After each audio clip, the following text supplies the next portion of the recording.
अस्सलामुअलैकुम दोस्तों, कैसे हो? उम्मीद के साथ ठीक हो। अज तक दिखेने बैठ गई माहौल पुछते आवे तो क्या करें नहीं कितना आँदी एक दिनों से असा डिप्टी ते खड़े हैं। माहौल चेक करो। अज तक दिखेने असी बहुत बड़ी बड़ी मशीनरी को दसे ने इवें मुहब्बत में दसो।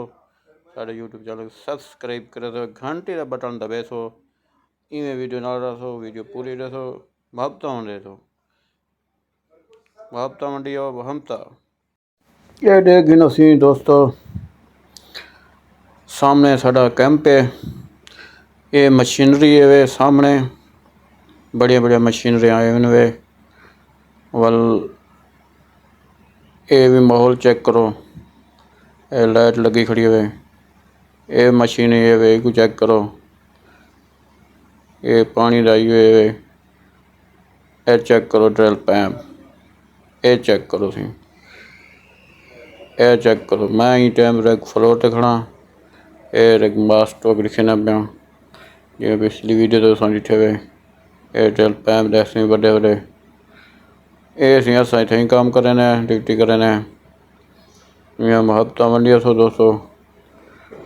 असां ही टाइम हैदराबाद के नज़दीक खड़े हैं, सिंध के इलाके में। ये दोस्त फिर देखो उत्ते बैठे था बाय बाय करे ना पे बोला तो मैं ही जाते बन के वो भी माहौल चेक कर था उत्ते बन के उत्ते काम किवें थींदे वो भी वाल तो लिखे सा। इवें मुहब्बत मंडी सो वीडियो ला रहा सो चेक करो। ये देखो बहुत बड़ी बड़ी मशीनरी ये जी, ये बहुत बड़ी मशीनरी सी। इहदे नाल असां तेल तलाश करने हैं, असां वाल असीं इहदे नाल तेल तलाश करने हैं। इन्हां मशीनां दे जरिए 24 घंटे चल जा रहे हैं। तो हुण इवें मुहब्बत में दसो दोस्तों। ये रेगुलर मास्ट ये भी माहौल चेक करो। तो अगली वीडियो तो बाद मिलसूँ, वो भी तो माहौल चेक करे सूँ।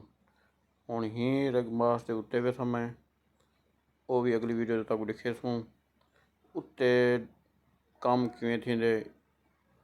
140 फुट दे मैं उत्ते गया खड़ा होसां, उत्ते वहीं काम करे सूँ, वो भी तो दिखे सूँ। मुहब्बत में बाय।